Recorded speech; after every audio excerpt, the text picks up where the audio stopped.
Dad! The boy's voice cut through the cathedral before the gunshot finished echoing. Dario Valeni turned from the shattered stained glass window, one hand already beneath his jacket.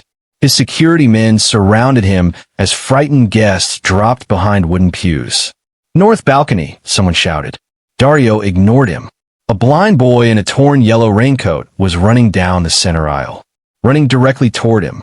The child's white cane struck a pew and flew from his hand. He stumbled, recovered, and kept coming while 200 mourners watched in disbelief. "Dad, wait!" Dario froze. Nobody in Bellariva would have dared call him that. 8 years earlier, an explosion at Pier 9 had left pieces of steel in his body and ended any possibility of fatherhood. 3 specialists had delivered the same verdict. His wife had left him 6 months later, and Dario had buried the dream of having children beneath businesses, armed guards, and a reputation cold enough to frighten his enemies. Yet the boy threw both arms around his waist. "I knew you would come," he whispered. Dario looked down at wet black curls and a thin face hidden behind dark glasses.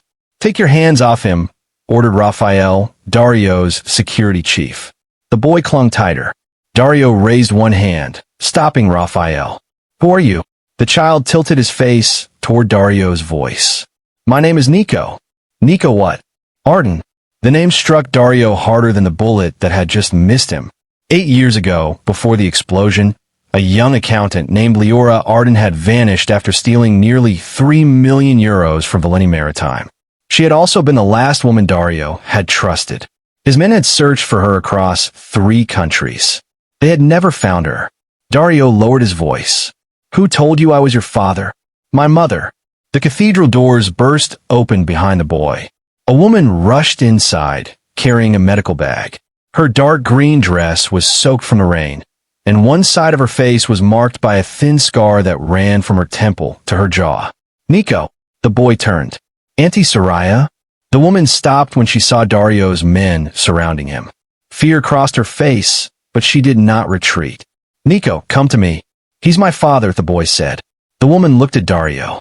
"No," she replied. "He isn't." Dario stared at her. Before he could speak, another gunshot struck the cathedral bell above them. Raphael pulled Dario behind a stone pillar. 2 guards covered Nico while the mourners screamed and surged toward the exits. The woman pushed through them, seized the boy, and shielded him with her body. Dario noticed something that made the attack suddenly more disturbing. The second bullet had not been aimed at him. It had struck the exact place where Nico had been standing seconds earlier. "Lock every door," Dario ordered. "Nobody leaves until we find the shooter." The woman lifted her chin. "You cannot imprison an entire church. I can if someone inside had just tried to kill that child." Nico's small hand found hers. "Soraya, why did you say he isn't my father?" She looked down at him, and the anger in her expression collapsed into pain. "Because your mother made me promise to tell you the truth when it was safe." Dario stepped closer. "Where's Leora?" Soraya's eyes met his. "If I knew, I would not have spent the last 6 weeks searching homeless shelters with her son." The shooter escaped through a maintenance tunnel beneath the cathedral. Dario's men found a dismantled rifle, a pair of gloves, and a folded photograph placed deliberately on the floor.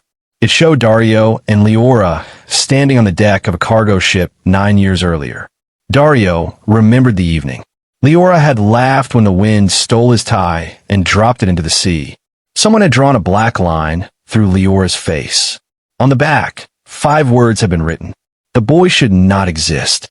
Dario brought Nico and Soraya to the Valeni Grand Hotel, the one property he controlled that was not publicly connected to his home address.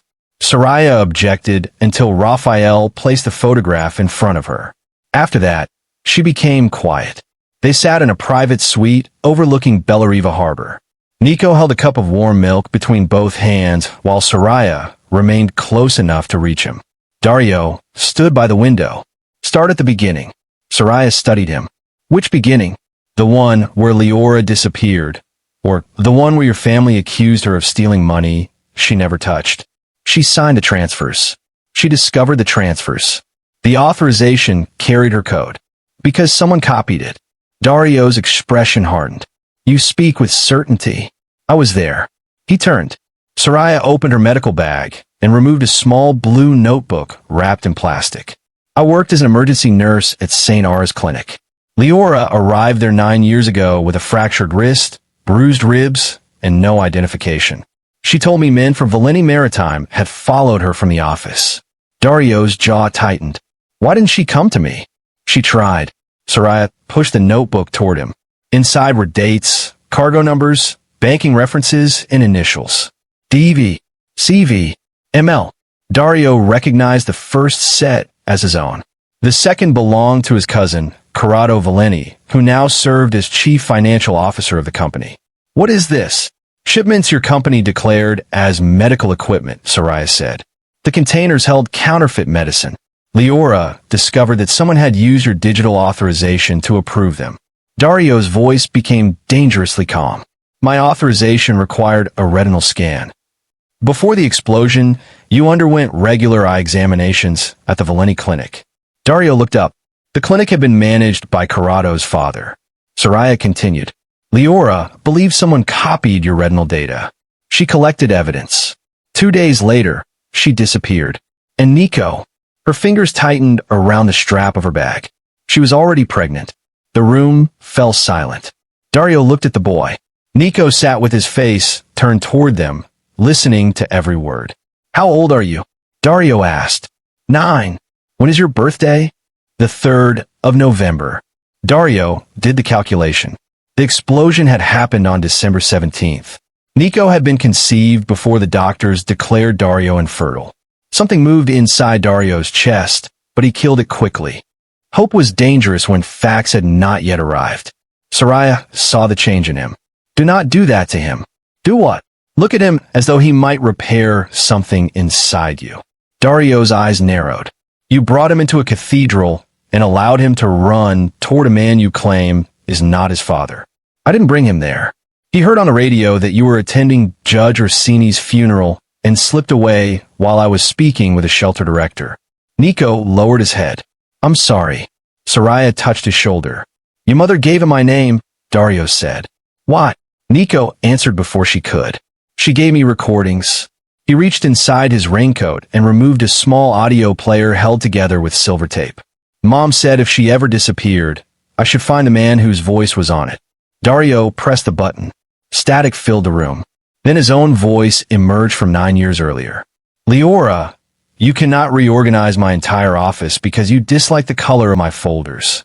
A woman laughed in the recording. Your folders are gray, Dario.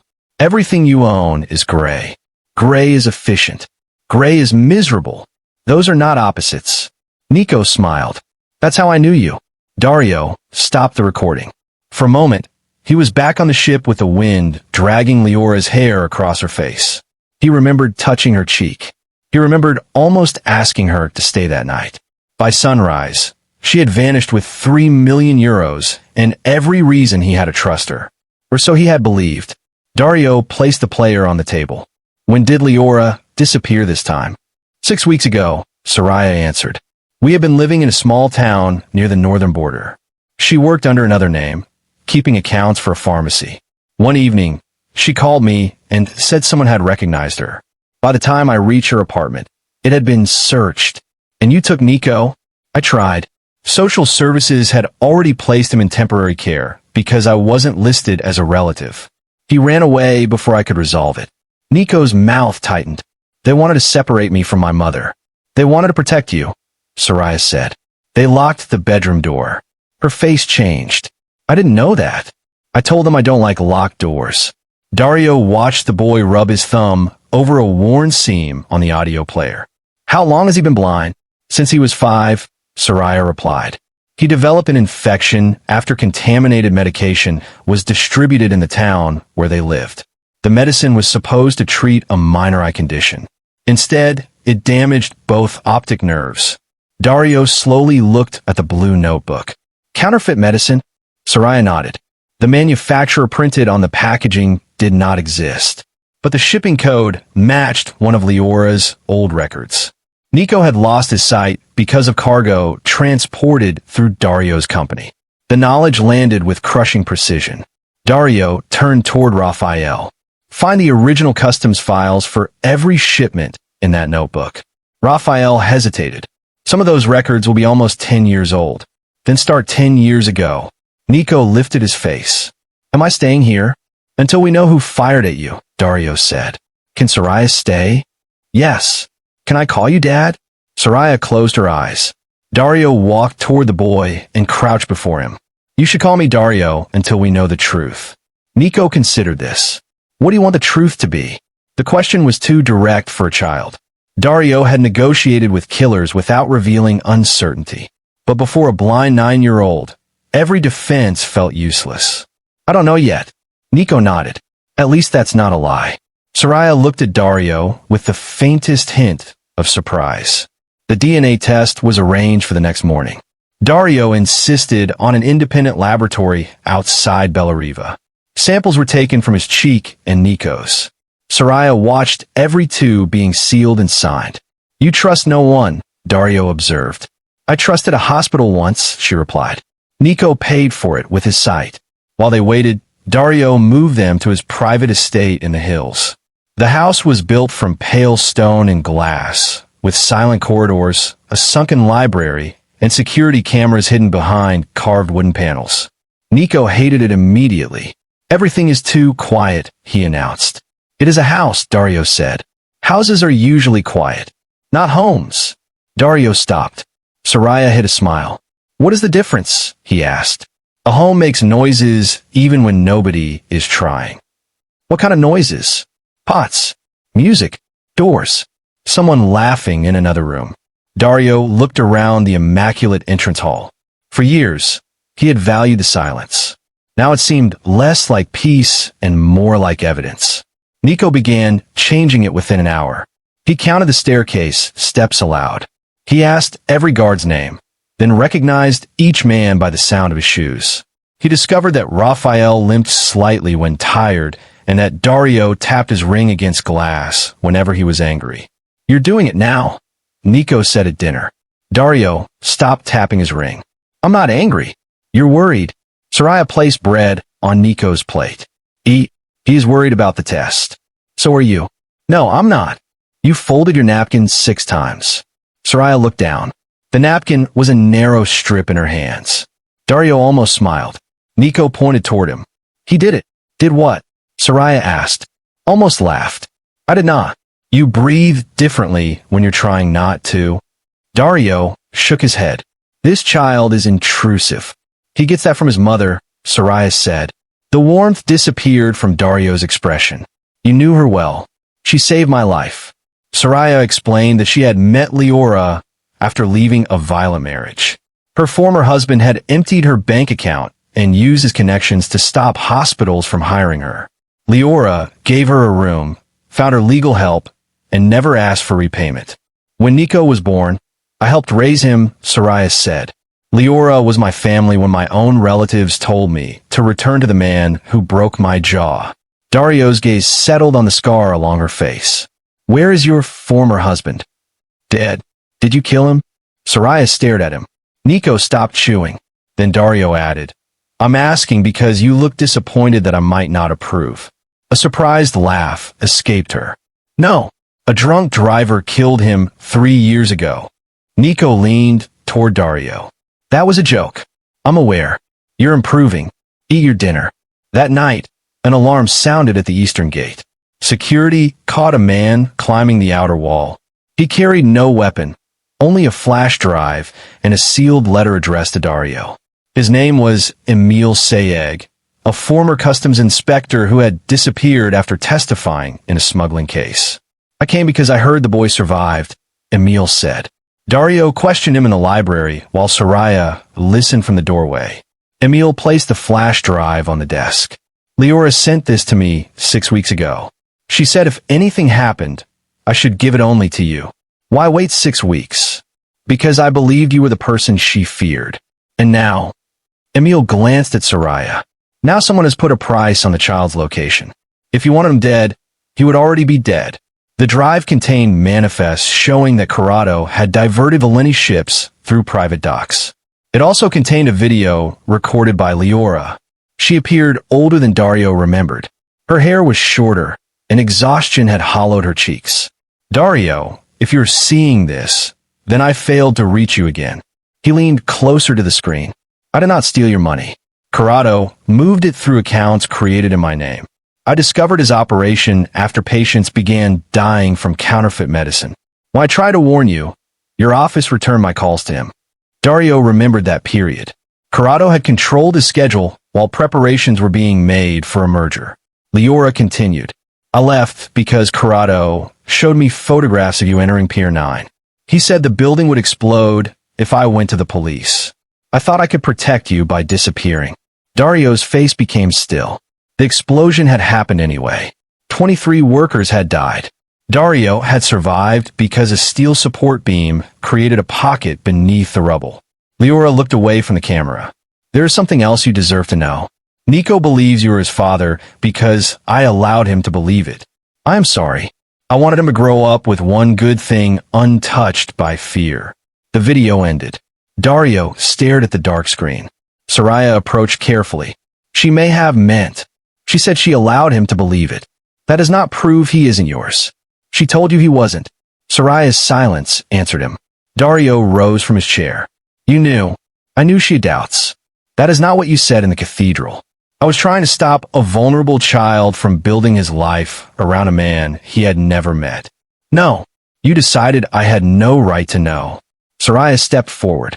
I watched Leora awake from nightmares for 9 years. I watched Nico learn to walk with a cane because medicine carried on your ships destroyed his eyes. I had reasons not to trust you, and I had reasons to believe Leora betrayed me. You commanded an empire. She was one frightened woman. She had evidence. Evidence that implicated your family, your company, and your name. Where exactly was she supposed to feel safe? Dario's voice dropped. Get out. Soraya stiffened. Dario, not from the estate. From this room. After she left, Dario remained alone with Leora's frozen image on the screen. He was angry because Soraya had lied. He was angrier because much of what she said was true. For years, Dario had insisted that he never dealt in narcotics or human trafficking. He had drawn strict lines and punished anyone who crossed them. He had convinced himself those boundaries separated him from crueler men. But counterfeit medicine had moved beneath his company's flag. Children had been harmed while he signed expansion contracts and trusted a cousin who called a brother. His ignorance did not make him innocent. The laboratory called shortly after midnight. The results were ready. Dario gathered Soraya and Nico in the study. The physician appeared by secure video, holding the report. We tested 21 genetic markers, she explained. Mr. Valeni is excluded as Nico's biological father. Nico's fingers tightened around Soraya's hand. Dario felt nothing at first. Then the disappointment came, sharp, embarrassing, and far deeper than he had expected. The doctor continued. There is no parent-child relationship. Nico turned his face toward Dario. Does that mean I can't call you Dad? Dario could have answered immediately. You should have. Instead, he looked at the report on the screen and hesitated for one fatal second. Nico heard that hesitation. The boy released Soraya's hand, stood, and found his cane. I want to go to bed. Nico, Dario said. I know the way. He crossed the room alone, tapping the floor faster than usual. Soraya watched him leave. That hesitation will hurt him longer than any answer. Dario's eyes flashed. Do not tell me how to react to discovering I was used. He did not use you. He entered a cathedral calling me his father. Because his mother gave him your voice when she could not give him your presence. And what am I supposed to do with that? You could begin by remembering that he just learned the only father he has ever imagined does not belong to him. Dario turned away. Soraya followed Nico upstairs. Before dawn, both of them were gone. They had not crossed the estate wall or passed through a gate. Raphael found an open-service tunnel beneath the old wine cellar, a forgotten escape route built by Dario's grandfather. On the floor lay Nico's broken audio player. Beside it was a message written in Soraya's handwriting. I am taking him somewhere your name cannot reach. Dario read it twice. Then he noticed the final word had been pressed so deeply the paper had torn. Soraya had not written that message voluntarily. If you followed Nico this far, subscribe now, because the DNA result that appeared to end his connection to Dario was only the first truth, and the next one would expose a betrayal hidden inside the Valenti family for 9 years. Dario ordered the estate sealed. Security footage showed no intruder. The cellar cameras had stopped recording for exactly 11 minutes. Only 3 people had access to that system: Dario, Raphael, and Corrado. Corrado arrived 20 minutes later, wearing an immaculate charcoal suit. "I came as soon as I heard," he said. Dario stood behind his desk. "Who told you?" Corrado paused. The pause was small. It was enough. Dario crossed the room and slammed him against the wall. "Where's the boy?" Corrado's surprise disappeared. "You have become emotional. Where is he?" "Not your son, apparently." Dario tightened his grip. Raphael stepped forward. "Boss, killing him will not help us find Nico." Corrado smiled. "Listen to your guard." Dario released him. Corrado adjusted his collar. "You build a beautiful life around discipline," he said. "Then a blind street child says one word, and suddenly you're overturning laboratories and accusing family. You forged my retinal authorization. You cannot prove that. Leora could. Leora is a fugitive thief. Then why did you try to kill her son?" For the first time, Corrado's confidence slipped. Dario saw it. "He has something," Dario said. "Something Leora gave him without his knowledge." Corrado said nothing. Dario remembered the audio player. He retrieved the broken device from an evidence bag. The casing had cracked open when it fell. Beneath the battery compartment was a thin memory card. Corrado moved. Raphael drew his weapon. "Stay where you are." Dario removed the card and inserted it into an offline computer. The files were encrypted, but one opened automatically. It contained hospital records from the night of the Pier 9 explosion. Dario scanned them. Emergency surgery. Severe blood loss. Multiple transfusions. Bone marrow failure caused by chemical exposure. Experimental stem cell transplant. Donor, Corrado Valenti. Dario looked at his cousin. "You donated bone marrow to me." Corrado smiled faintly. "I saved your life." Another file showed a warning from the transplant specialist. Blood-based DNA testing after complete donor engraftment may reflect the donor's genetic profile. Dario went still. The laboratory had taken a cheek swab, not blood, but the chain of custody photograph showed the wrong collection kit. A nurse had recorded that Dario's sample was contaminated and replaced it with blood drawn during a routine medical examination at the Valenti clinic. The DNA tested as Dario's had actually carried Corrado's genetic signature. The result had not excluded Dario. It had excluded Corrado. Nico could still be Dario's son. Corrado lunged for the computer. Raphael struck him to the floor. Dario grabbed his cousin by the lapels. "You knew the first test would be wrong. I hoped it would be. Where are they?" Corrado laughed despite the blood on his lip.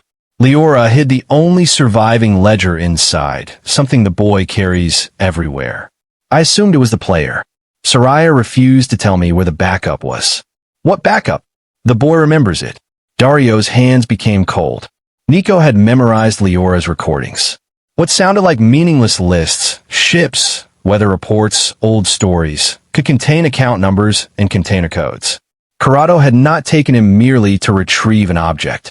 He needed Nico conscious and frightened enough to repeat everything he remembered. Raphael searched Corrado and found a hotel key card in his wallet. The car belonged to the abandoned Miraluna Spa, a luxury resort overlooking the salt cliffs south of Bellariva. Corrado's holding company had purchased it 2 months earlier. Dario turned toward the door. Corrado called after him. "You still think you can become his father?" Dario stopped. "He was homeless for weeks while you ate behind guarded walls. He went blind because of your ships. Even if the next test gives you the answer you want, what will you tell him? That blood makes you innocent." Dario looked back. "No." His voice was quiet. "I'll tell him blood makes me responsible." Rain swept across the coastal road as Dario's convoy approached the Miraluna. The resort stood empty against the cliffs, its white walls stained by years of sea wind. Dario rejected Raphael's plan to storm the building. Corrado's men would panic, and Nico could not see where to run. Instead, Dario called the private number found in Corrado's phone. A man answered. "Bring Corrado," he said. "You get the woman and the boy." Dario looked at his cousin, whose hands were restrained in the back seat. Agreed. "You have 15 minutes. The call ended. Soraya and Nico were being held inside the resort's drained therapy pool. Soraya had blood on her forehead, but her voice remained steady. "Listen to me," she whispered. "There are 6 men. 2 near the door, 1 above us, 3 outside." Nico sat beside her with his hands bound. "How do you know?" "I counted. There are 7. She looked at him. "The 7th drags his right foot. He keeps walking past the far wall." Soraya listened. A faint scrape crossed the tiles. "You're right. Dario will come." "He may. He will." "How can you be certain?" "Because he hesitated."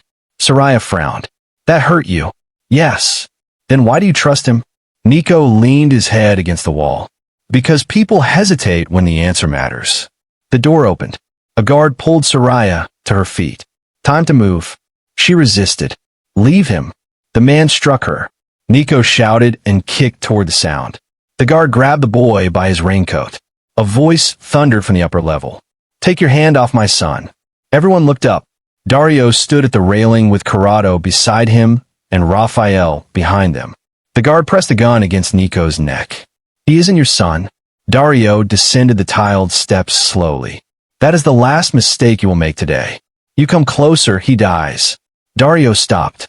Soraya saw his eyes move across the room, counting exits, distances, angles.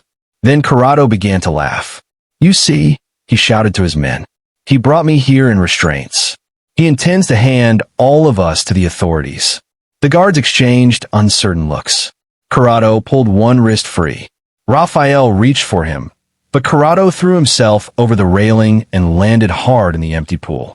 His ankle twisted beneath him, yet he rose and seized Soraya. "You have the ledger," he snarled. "I don't." "Leora gave you a copy. She gave it to the only person you never considered a threat." Corrado looked at Nico. The boy lifted his chin. "I know the numbers." Corrado dragged Soraya toward him. "Then start talking." Nico recited a string of digits. Corrado listened. Dario did too. They were not account numbers. They were dates. The first marked the day Nico was born. The second was the day he lost his sight. The third was the date Leora disappeared. Then Nico said another date. Dario recognized it as the day Corrado's father died. Corrado's face drained of color. "What did she tell you about that date?" "That your father wanted to confess," Nico said. "You stopped him." One of the guards lowered his weapon slightly. Corrado noticed. "You fools," he snapped. "The child is lying." "No," Nico said. "My mother recorded him." "Where?" Nico smiled without humor. "You broke the wrong player." A church bell rang from Dario's phone. It was a prearranged signal. Emil Sayeg had successfully delivered the original recordings, manifests, medical reports, and financial records to the national prosecutor. Copies were being released simultaneously to 3 newspapers. Corrado's empire of secrets no longer depended on anything inside the resort. Dario looked at the guards. "Your employer cannot pay you. Every account connected to him was frozen 6 minutes ago. The police are already on the coastal road." The men glanced at one another. Corrado tightened his arm around Soraya's neck and raised his gun. "You always believed power meant people obeyed you," Dario continued. "It doesn't. Power is knowing the exact moment they will stop." The guard holding Nico released him and stepped back. Another placed his weapon on the floor. Corrado swung his gun toward the defecting man. Soraya drove her heel into Corrado's injured ankle. He shouted. She twisted free. Dario crossed the space between them before Corrado could recover. He struck the gun aside, seized his cousin's wrist, and forced him to the tiles. Corrado reached for a knife. Soraya kicked it into the empty drain. Raphael and his men entered seconds later. When it was over, Dario did not look at Corrado. He went to Nico. The boy stood alone in the center of the pool, trembling. "Dario, I'm here. Is Soraya safe?" "Yes." "Are you hurt?" "No." Nico swallowed. "Did you mean what you called me?" Dario crouched and untied his wrists. "My son." Nico nodded. "The test said The laboratory tested the wrong genetic sample. After the explosion, Corrado donated bone marrow that changed the DNA in my blood. We need another test using tissue unaffected by the transplant. What if that one says no too? Dario removed his jacket and wrapped it around the boy. Then I will still be the man who came when you called. Nico's mouth trembled. That isn't an answer. It is the only answer that matters tonight. Nico reached forward until his hands found Dario's face. You're wet. It is raining. You took too long. I know. You should apologize. Dario gave a broken laugh. I'm sorry. Nico hugged him. This time, Dario did not hesitate. Soraya stood a few feet away, one hand pressed against her bruised throat. Dario held out his arm to her. She looked at it, then at him. I can stand by myself. I know. Only then did she take his hand. Corrado was arrested along with 4 customs officers, 2 executives from the Valeni clinic, and a laboratory administrator who had replaced Dario's sample. The evidence also cleared Leora of theft, but did not reveal where she was. 3 days after the resort, a second DNA examination was performed at a university hospital. The doctors used hair follicles and a preserved tissue sample taken during Dario's surgery 8 years earlier. Dario, Soraya, and Nico waited in a small consultation room. Nico sat between them. You're folding the paper again, he told Soraya. She stopped. Dario's ring tapped against the arm of his chair. And you're doing that. He removed the ring and placed it in his pocket. The physician entered with the report. She sat opposite them. The first result was incorrect because the blood sample reflected Mr. Valeni's bone marrow donor. We completed 2 independent comparisons using unaffected tissue. Dario held his breath. The probability of biological paternity is greater than 99.99%. Nico did not move. Soraya covered her mouth. Dario stared at the physician. He is mine. Yes. Nico turned toward him. Say something. Dario tried, but no words came. The feared man who could silence a boardroom with one glance lowered his head and wept. Not loudly, not dramatically. His shoulders simply shook beneath the weight of 9 lost years. Nico slid from his chair and found him. Dad! Dario pulled the boy into his arms. Yes. You're sure now? I was sure before we entered this room. Then why are you crying? Because I should have found you. Nico rested his cheek against Dario's shoulder. I found you. Soraya turned toward the window, wiping her eyes. Dario reached for her hand. This time, she took it without argument. The DNA results changed more than Nico's name. They made him the legal heir to the Valeni companies, which explained why Corrado had been desperate to erase him. Under the family trust, Dario's biological child would inherit controlling shares that Corrado had expected to claim after Dario's death. But Dario refused to introduce Nico to the world as an heir. He introduced him as his son. The difference mattered. 1 week later, an encrypted email arrived from Leora. It contained only an address and 6 words. Come alone if Nico is safe. Dario did not go alone. He brought Soraya, because secrecy had already stolen too much from all of them. The address led to a convent hospital in the mountains. They found Leora in a recovery room guarded by 2 national investigators. She had been struck by a car while trying to deliver evidence against Corrado. A witness had brought her to the hospital under a false name. She had remained unconscious for nearly a month. When Nico entered her room, guided by Soraya, Leora began to cry. Mom, I'm here. He rushed to the bed. She held him as though she could recover every missing day by refusing to let go. Dario remained near the door. Leora eventually lifted her eyes to him. You came. Our son called me. I wanted to tell you. You should have. I was afraid. So was I. Her gaze fell. Do you hate me? Dario considered the question. 9 years earlier, he would have answered with anger.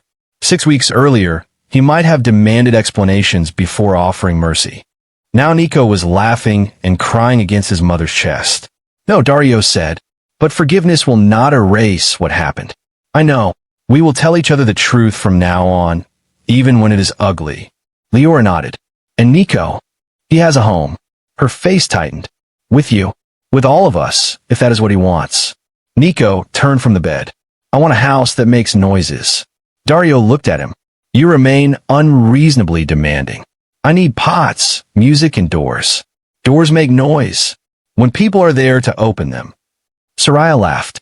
Leora smiled through her tears. Dario finally understood. Nico was not asking to live inside Dario's estate.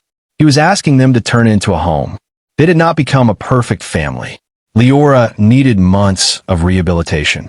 She and Dario had to confront wounds that affection alone could not heal. They did not pretend 9 years of fear, suspicion, and silence could be repaired by one DNA report. Soraya stayed in Nico's life and refused every attempt Dario made to pay her for caring for him. "I'm his aunt," she said. "You do not put family on a payroll. You are not legally related. Say that again, and I will reorganize your office by color." Dario stared at her. Leora burst out laughing. Nico pointed toward Soraya. "Mom used to threaten him with that." "I know," Soraya replied. "She taught me." Over time, Dario and Leora accepted that the love they once shared belonged to a younger version of themselves. They chose respect and parenthood instead of forcing romance from the ruins of their past. Something quieter grew between Dario and Soraya. It began with arguments about Nico's treatment. Dario wanted the most expensive specialists in Europe. Soraya wanted doctors who listened to the child instead of treating him like a medical project. They eventually found both. A procedure restored some of Nico's ability to distinguish light and movement, but not enough for him to abandon his cane. Dario took the news harder than Nico did. "I wanted you to see everything," he confessed. Nico sat beside him in the garden. "I do see things. Not the way you should. Who decides how I should?" Dario looked at him. Nico continued, "I know Raphael smiles when nobody else notices. I know Mom gets quiet before she lies. I know Soraya likes you because she argues with you more carefully now." From the terrace, Soraya nearly dropped her cup. Dario raised an eyebrow. "Does she?" "She's folding her napkin." Soraya looked down at the fabric crushed between her fingers. Leora laughed so hard she had to sit. The Valeni Clinic was rebuilt as an independent children's hospital specializing in injuries caused by counterfeit medicine. Dario funded it, but surrendered control to a public medical board. Soraya became its director of patient advocacy. Leora led a financial transparency foundation that helped whistleblowers report corporate crimes safely. Raphael trained a new security division assigned to protect witnesses instead of intimidating them. And Dario dismantled the illegal network his family had hidden beneath Valeni Maritime. It cost him contracts, allies, and nearly half his fortune. For the first time, losing power did not frighten him. He knew exactly what he was saving. A year after the cathedral shooting, Dario returned there with Nico. The stained glass window had been repaired. Sunlight painted blue and gold shapes across the floor. Nico stood in the center aisle where he had first called out. "Were you scared that day?" he asked. "I was being shot at." "No. When I called you Dad." Dario smiled faintly. "Terrified." "Why?" "Because I thought becoming a father depended on whether I shared your blood. And now." Dario placed a hand on his shoulder. "Now I know blood answered only one question." "What question?" "Where you came from." Nico waited. "And what answers where I belong?" "The people who come when you call." Nico reached for his hand. They walked toward the cathedral doors together. Soraya waited outside, arguing with Raphael because he had parked across the wheelchair entrance. Leora stood beside her, laughing.